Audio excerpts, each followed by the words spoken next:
Bonjour à tous, je vous invite à vous abonner à cette chaîne, à aimer, à partager, à commenter ces vidéos, c'est très important. C'est une manière de nous soutenir. Merci à vous tous. Alors vous le savez, depuis la semaine dernière, l'ensemble de l'actualité est focalisé sur les émeutes qui ont eu lieu en banlieue et dans certaines grandes villes de Paris. Alors je vous propose ce matin de partir un peu de toute considération politique pour se demander comment redonner de l'espérance en banlieue. Et pour en parler ce matin, nous sommes avec Rieux Delavenne. Bonjour Rieux Delavenne. Bonjour Corentin.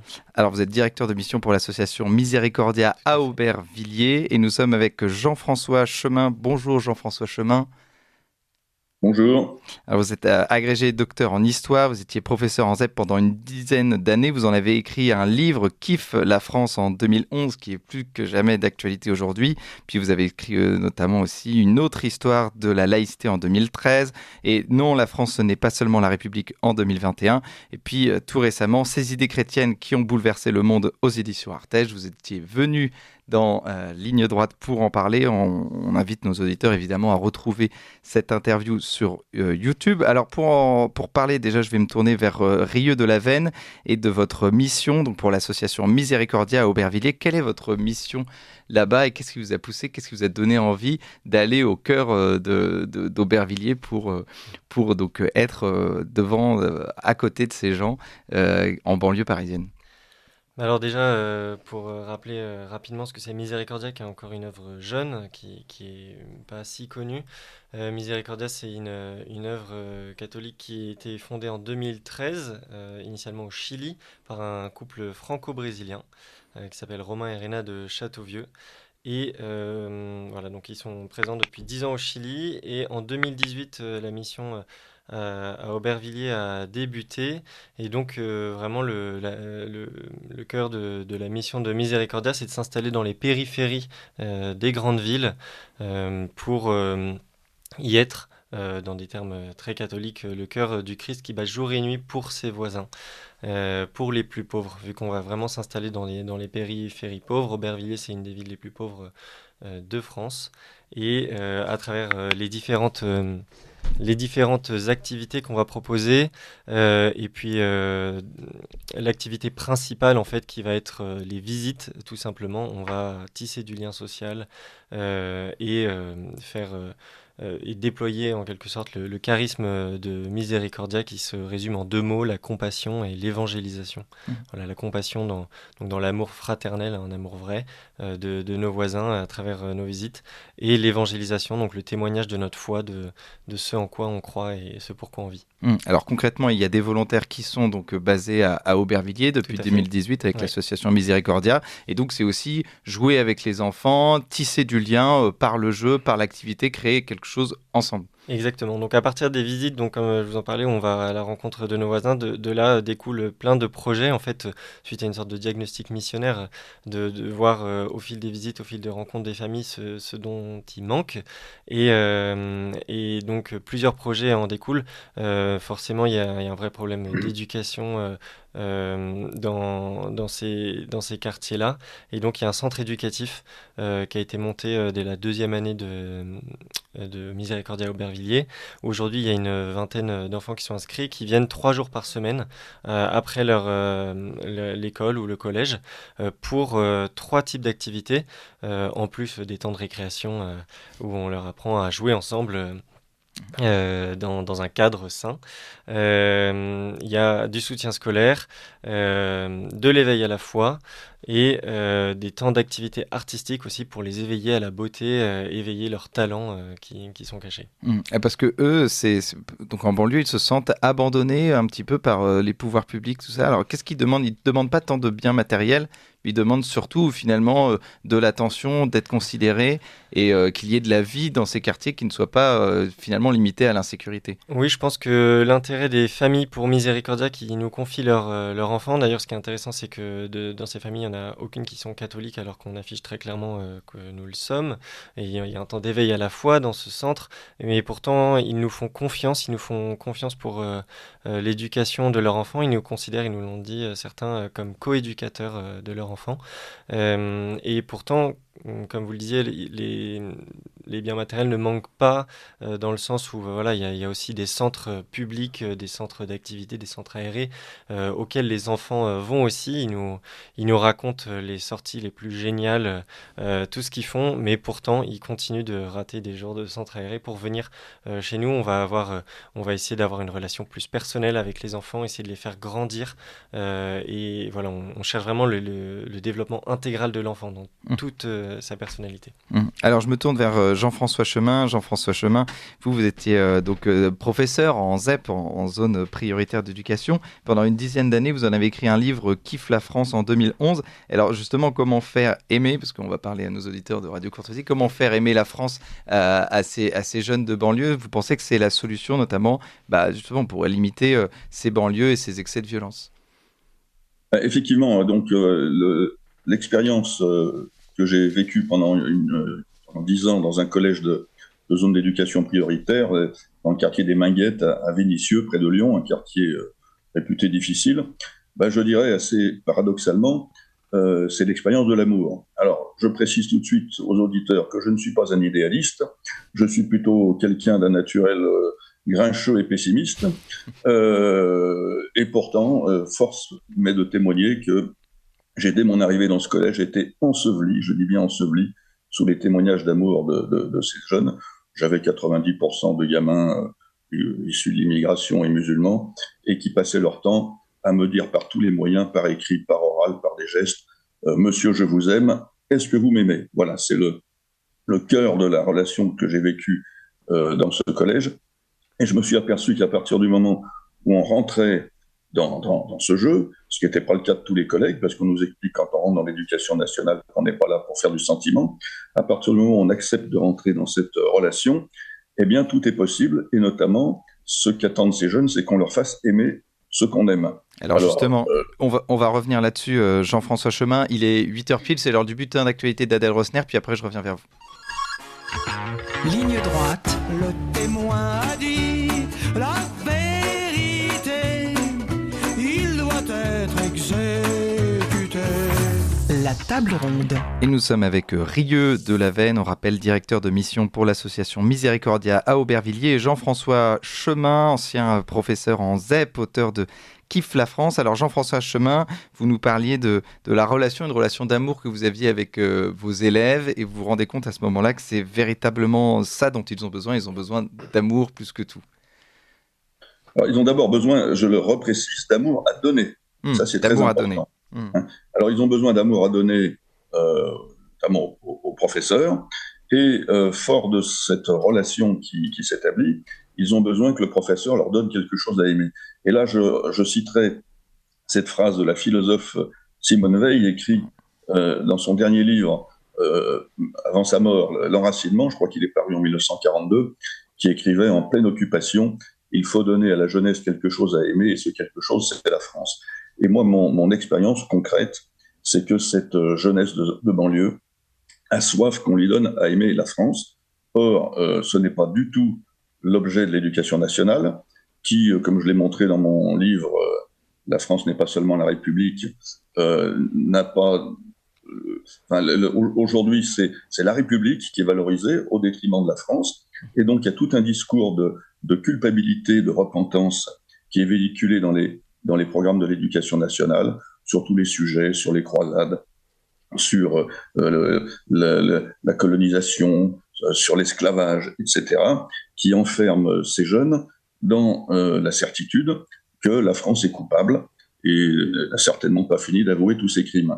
Alors la République enferme la France dans la culpabilité, là où ces jeunes ont soif qu'on leur donne à aimer la France. Ça, c'est un premier point. Et puis deuxièmement, je crois que l'obsession sociétale de la dite République, notamment avec tous les discours LGBT dont on matraque ces gamins, ne fait que renforcer une sorte de colère contre la France. Donc je pense qu'il y a effectivement une priorité qui est que l'éducation nationale donne à aimer la France et arrête parallèlement d'agresser les jeunes avec des conceptions sociétales qui, de toute façon, ne font que mettre de l'huile sur le feu. Et il faut également que les professeurs se donnent pour objectif et bien de transmettre cet amour de la France. Alors, si je peux dire deux mots de deux initiatives pour lesquelles je voudrais faire de la publicité, il y a une initiative qui s'appelle La France, quelle histoire, qui a été fondée par mon ami Jean Glaunois en 93. Il emmène des jeunes de ce département visiter des éléments du patrimoine français. Moi-même, je me suis chargé de faire des visites à Lyon et à Vienne, la région où j'habite, et ça a été extrêmement fort, notamment quand on a visité avec des jeunes du 9-3 et leurs parents le mémorial des martyrs de la Révolution française à Lyon, quelque chose qui ne se visite absolument pas. Ils ont été extrêmement bouleversés. Et puis il y a également l'initiative du capitaine Noureddin Abdouloussen, qui s'appelle Laissez-les servir. Donc c'est un ancien officier des troupes de marine qui met un uniforme sur le dos de jeunes de banlieue et qui leur fait faire des services civiques. Et là aussi, c'est quelque chose qui est extrêmement dénigré à gauche, mais qui a des résultats tout à fait extraordinaires. Donc il y a des initiatives qui existent, des initiatives de personnes individuelles. Le problème, c'est que la République, elle, ne s'est pas donné pour objectif de faire aimer la France à ses jeunes, mais d'en faire des républicains, c'est-à-dire des gens qui n'aiment pas la France charnelle et qui, parallèlement, s'enferment dans des discours sociétaux. Voilà. Donc, si je peux résumer mon propos, c'est celui-là.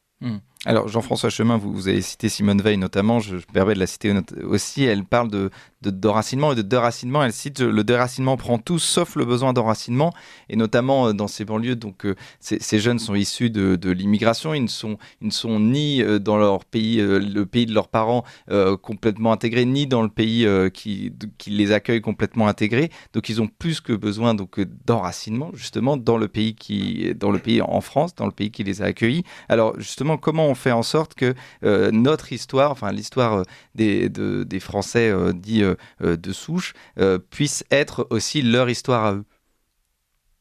Je pense qu'à partir du moment déjà où ils ont choisi, ou leurs parents, de vivre dans ce pays, c'est qu'ils peuvent se reconnaître dans les figures qui l'ont construit. Parce qu'effectivement, contrairement à ce qu'on nous raconte, la France républicaine, la France moderne, la France contemporaine, la France des droits de l'homme n'est pas surgie de rien un jour de 1789. Elle est le fruit d'une très longue histoire. Il y a véritablement une continuité. Et je pense effectivement que dire que la France a une vocation universelle, c'est dire que la France est la fille aînée de l'Église, puisque la France est la fille aînée de l'Église catholique. Catholique signifie universel. Donc, effectivement, je pense que des cerveaux normalement constitués, ce qui est le cas de ces jeunes qui sont intelligents, sont complètement capables de comprendre que si leurs parents ont choisi de les faire vivre dans ce pays, la France des droits de l'homme, la France patrie de l'universel, c'est aussi parce que la France est la fille aînée de l'Église catholique, et leur expliquer effectivement ce que c'est que l'histoire de cette France catholique. Je suis aujourd'hui régulièrement confronté à des anciens élèves que j'ai eus il y a une dizaine d'années, qui me recontactent et qui individuellement ont eu des parcours tout à fait intéressants, qui parfois les ont conduits assez loin, et qui me disent tout ce que ce parcours doit à des conversations qu'on a pu avoir en cours, ou aux intercours d'ailleurs, où j'étais beaucoup plus libre de dire ce que je voulais qu'en cours. Alors évidemment, c'est clair que sur les grandes masses, c'est un petit peu désespérant. J'ai vu passer des centaines, peut-être des milliers d'élèves, je ne sais pas ce que sont devenus la plupart, mais individuellement, je dirais que j'ai tout un tas de petits fioretti. J'en ai encore une élève qui a repris contact avec moi le mois dernier, qui aujourd'hui s'apprête à être prof de fac en histoire. Elle étudie à la Sorbonne, elle a déjà 3 licences, 2 masters, et c'était la fille de la gardienne de mon collège. Quand je l'ai connue, elle était musulmane, aujourd'hui elle est chrétienne. Voilà, donc, alors, les grandes masses, encore une fois, je ne sais pas ce que ça donne, mais j'ai plein de petits fioretti qui sont extrêmement enthousiasmant. Justement, on reviendra sur ces témoignages un peu plus tard. Je voulais vous parler, Rieu de la Veine, du décrochage scolaire, parce que c'est quelque chose dont on parle beaucoup, notamment quand on parle de ces jeunes et de ces émeutes. Beaucoup sont en décrochage scolaire. Naël, l'adolescent de 17 ans qui est décédé la semaine dernière, était aussi en décrochage scolaire. Alors vous êtes présent en banlieue, notamment vous faites donc du suivi, du suivi d'éducation et notamment du suivi scolaire auprès de ces enfants pour justement éviter ce décrochage. Tout à fait, donc il y a du temps de soutien scolaire, mais pas que. Ils font partie d'un centre éducatif pour qu'on puisse les développer intégralement sur l'aspect aussi artistique, sur leur aspect au moins culturel, mais on espère pas que en leur dispensant de l'éveil à la foi. Et aujourd'hui, les enfants qu'on suit, vu qu'on est là depuis 5 ans, ils sont encore assez jeunes. Les enfants dans notre centre, ils ont entre 6 et 12 ans. C'est la grande majorité des enfants qu'on connaît. Mais je sais, via d'autres expériences, et c'est le fruit aussi d'autres associations, que c'est en commençant assez tôt, à cet âge-là, qu'ils évitent de passer dans le champ du décrochage scolaire ou le choix de la drogue dans une précédente expérience. Au Rocher à Toulon, on voyait que le passage dans le camp de la drogue, c'était entre 8 et 12 ans. Et le fait qu'ils fassent partie d'une association, d'un centre éducatif comme ça, où on les pousse à évoluer dans un cadre plus sain que ceux dont ils ont l'habitude dans leur réalité, dans leur cité, c'est une solution en fait pour éviter qu'ils basculent. Et justement, et pour éviter qu'ils traînent, parce que on voit des enfants qui traînent, et c'est justement, ils sont en décrochage scolaire, ils traînent dans la rue, et finalement, ils sont récupérés par le trafic de drogue souvent. Oui, exactement. Alors après, nous, dans notre quartier propre d'Aubervilliers, on a de la chance, il y en a, on en connaît, mais c'est pas un quartier qui est où la drogue est omniprésente. Donc on a cette chance-là, mais à tout moment, ça peut le devenir. Elle est quand même bien présente, hein. Je relativise peut-être un peu. En tout cas, ce qui est sûr, c'est que pour aller toucher aussi d'autres jeunes, ceux qui traînent, etc., on organise aussi des temps simplement d'animation de rue où on débarque sur les terrains au milieu des bars d'immeubles pour animer des jeux avec des règles toutes simples de politesse, on ne se bagarre pas, on respecte les uns les autres. Et ça, tous les samedis depuis 5 ans, et du coup maintenant tous ceux qui viennent, il y a une 50aine d'enfants par terrain chaque samedi environ, et donc maintenant ils sont habitués, c'est eux qui répètent les règles en début, et donc en faisant ça ils acceptent de se mettre dans ce cadre également sur la voie publique. Et justement on va reparler de cadre et du manque d'autorité, mais Jean-François Chemin, je voulais vous parler du décrochage scolaire. Vous, comment vous avez essayé de faire en sorte justement que vos élèves ne décrochent pas scolairement, parce qu'il y a évidemment des cas compliqués, notamment au niveau de la langue qui parfois est différente, et puis au niveau aussi du cadre qui est difficile à tenir pour certains élèves.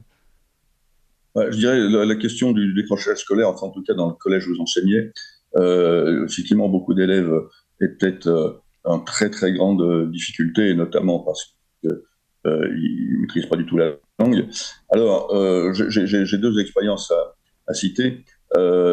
Celle du collège, on s'en sort malheureusement en abaissant régulièrement le niveau des exigences et en essayant de se mettre en permanence au niveau de ceux qui comprennent le moins, ce qui évidemment est assez frustrant pour ceux qui ont soif de plus.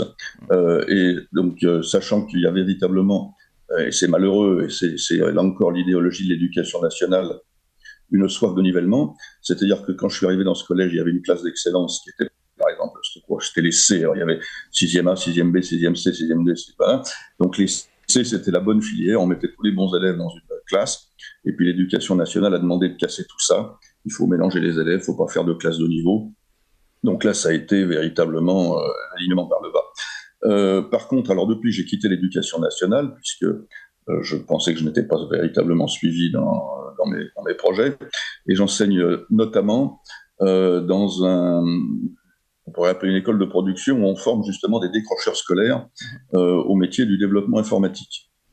Et là, on s'en sort très bien avec des toutes petites classes. Véritablement, on se donne les moyens, encore une fois, les classes sont à peu près 10 élèves, de faire du cas par cas. Hein, et d'essayer de repêcher individuellement les élèves là où ils en sont. Il y a des hauts potentiels, il y a des gamins qui sont atteints de syndrome Asperger, il y a des gamins qui sont asociaux, il y a tous les 10 possibles et imaginables, et on arrive véritablement à les métamorphoser. Alors, c'est clair que enseignant l'histoire géo-français dans cet établissement, je ne suis pas au cœur de ce qu'on leur enseigne, parce que ce qui est le cœur du métier, c'est le développement informatique.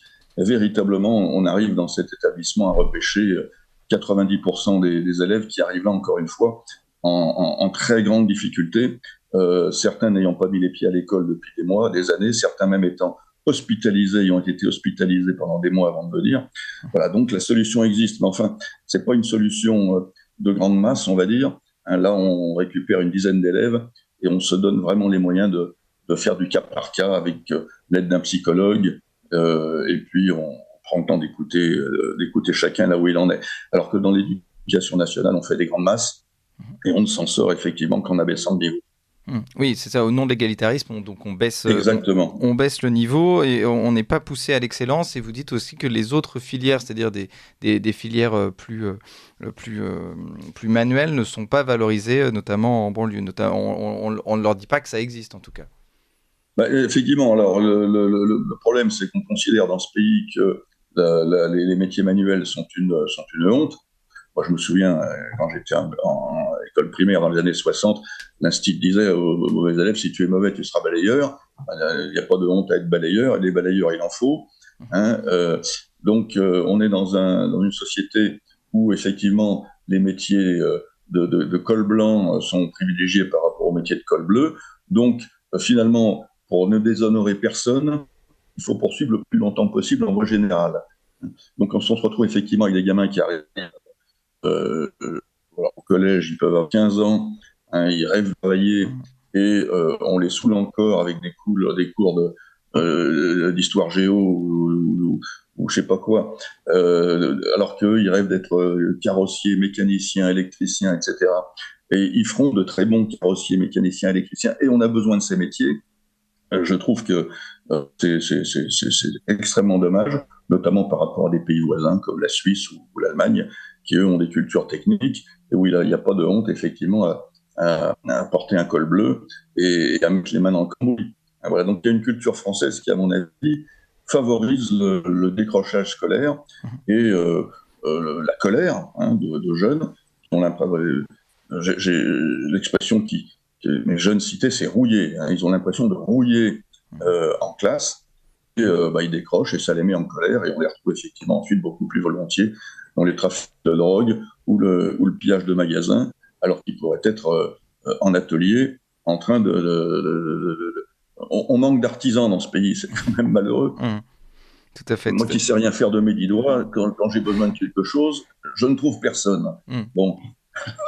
Oui, c'est vrai qu'il faudrait donc plutôt favoriser cette éducation manuelle de ces jeunes. Rio de Lavenne, je voulais vous parler aussi du manque d'autorité qu'il peut y avoir. Il y a aussi le manque de la figure du père. Je rappelle que 40% des délinquants mineurs viennent d'une famille monoparentale, que le père notamment de ce jeune Naël décédé à 17 ans, le père de Naël avait fait de la prison, c'était un ancien narcotrafiquant, donc il y a un manque de paternité, il y a un manque d'autorité, et vous, en tant qu'éducateur, co-éducateur de ces enfants, vous essayez de remettre en tout cas une autorité, un cadre pour ces jeunes. Oui, tout à fait.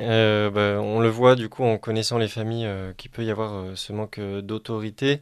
Peut-être aussi parfois même s'il y a les parents un abandon face à des enfants qui ne comprennent pas ou qui ont du mal à comprendre.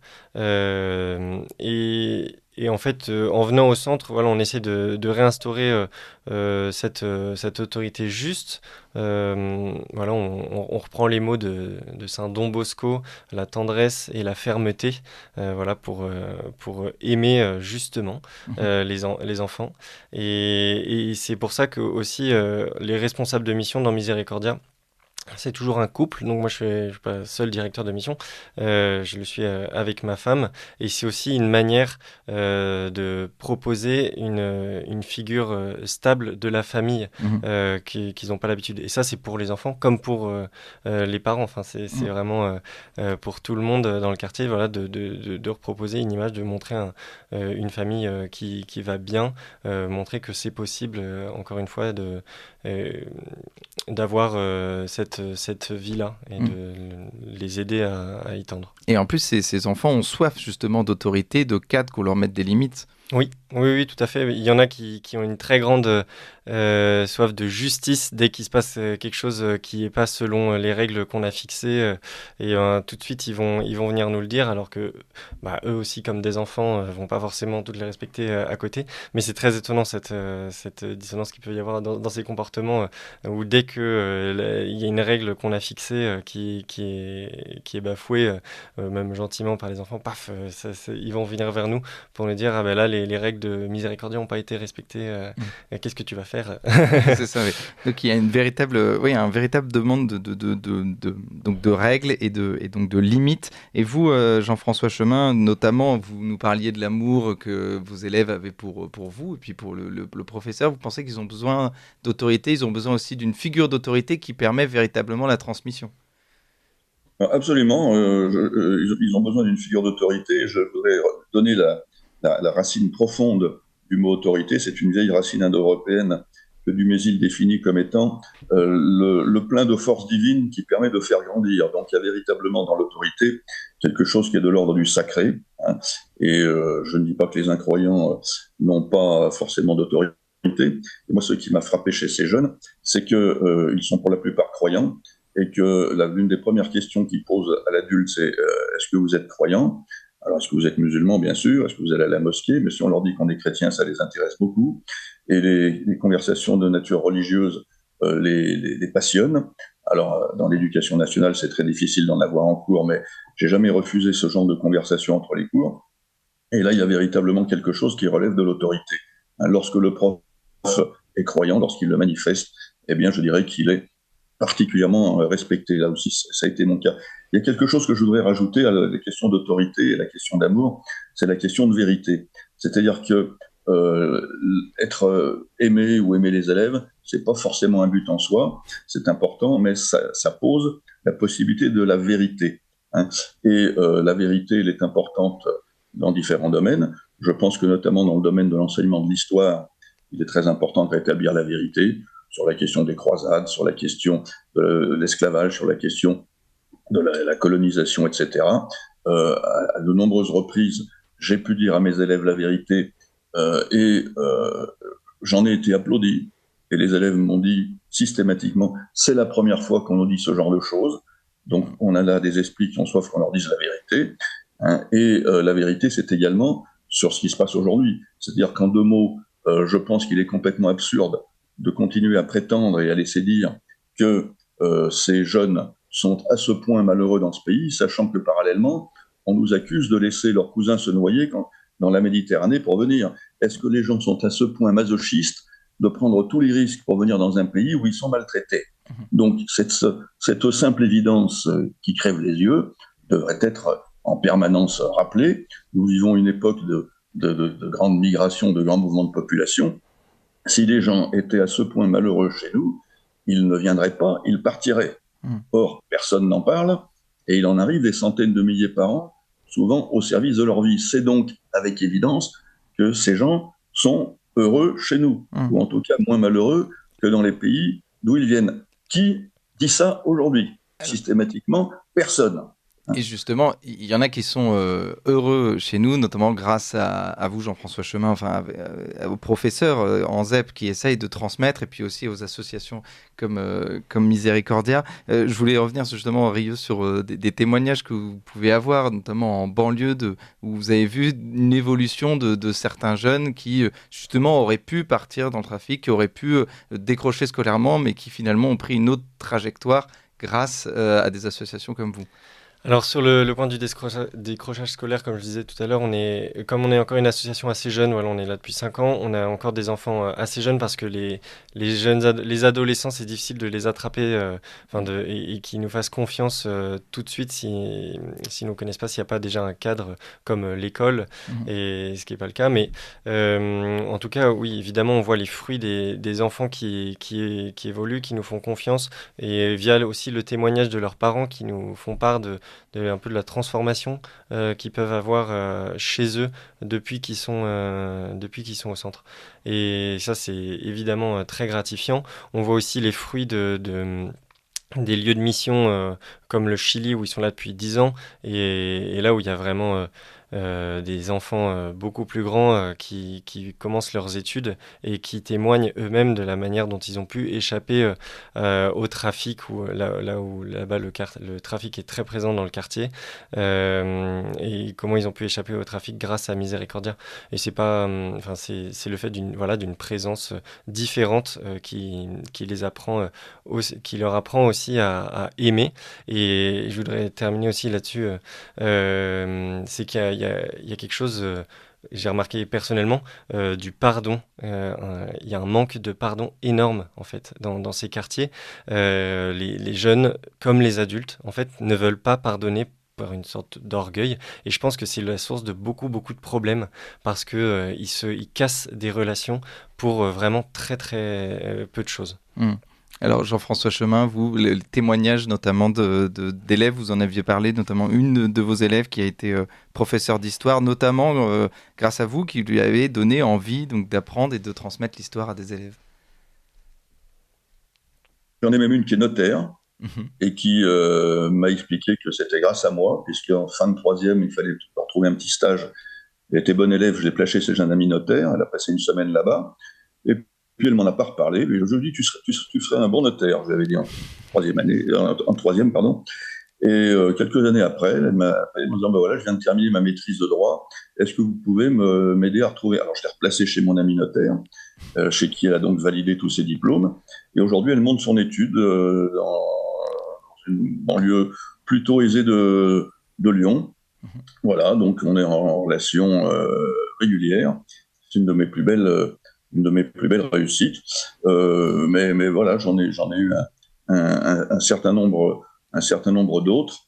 Je parlais de cette future prof d'histoire, je l'espère, en fac, mais j'ai également un gamin que j'ai connu qui était complètement décrocheur scolaire et musulman assez excité et qui aujourd'hui est ingénieur en électronique et m'a expliqué qu'il avait complètement laissé tomber toute la question religieuse, ça n'intéresse plus du tout, et il est en couple avec une chrétienne, et enfin voilà. Bon, alors, je veux dire, là encore une fois, c'est pas la grande majorité de mes élèves, mais on va dire que j'en ai en moyenne 2 ou 3 par an qui se manifestent, notamment via des réseaux sociaux, LinkedIn est un bon outil pour ça. Alors, ça, c'est les succès les plus visibles. Maintenant, il y a tous ceux que je ne vois pas. Mais de temps en temps, j'ai un petit signe récemment encore, mais il y avait un élève qui ne pouvait pas rentrer en classe sans vouloir me faire un câlin. Je précise que je ne suis pas un vieux pédophile, donc je mettais les mains en l'air, enfin voilà, mais il voulait me faire un câlin, il m'avait surnommé Monsieur Calidou. Très bien, il voulait me faire un câlin en rentrant. Bon, voilà. Et ce gamin, bon, je l'ai perdu de vue. Et puis là, il est rentré en relation avec moi par LinkedIn. Alors, il est pareil, il est devenu informaticien et il me tutoie. Bon, très bien, voilà, on se tutoie. C'est très, très, très naturel, voilà, très, très frais. Voilà, donc que du bonheur pour moi de m'apercevoir que des années après, des élèves se souviennent de moi et veulent revenir entrer en relation avec moi. Et que votre enseignement a porté du fruit, c'est pareil, Rieux de la Veine, on ne connaît pas toujours les fruits de nos efforts. Merci Rieux de la Veine, je rappelle que vous êtes directeur de mission pour l'association Miséricordia à Aubervilliers. On invite évidemment nos auditeurs qui peuvent soutenir financièrement Miséricordia à se rendre sur le site de miséricordia.fr. Merci à vous Jean-François Chemin. Je rappelle, agrégé et docteur en histoire, vous étiez professeur en ZEP pendant une dizaine d'années. Je rappelle aussi le titre de votre livre Kiffe la France, sorti en 2011, mais qui est plus que jamais d'actualité. Puis vos livres, Une autre histoire de la laïcité en 2013, Non, la France, ce n'est pas seulement la République, aux éditions Artege. Et puis Ces idées chrétiennes qui ont bouleversé le monde, aux éditions Artege, dont nous avons fait l'interview il y a quelques semaines et qui est disponible sur notre chaîne YouTube. Merci à tous les deux.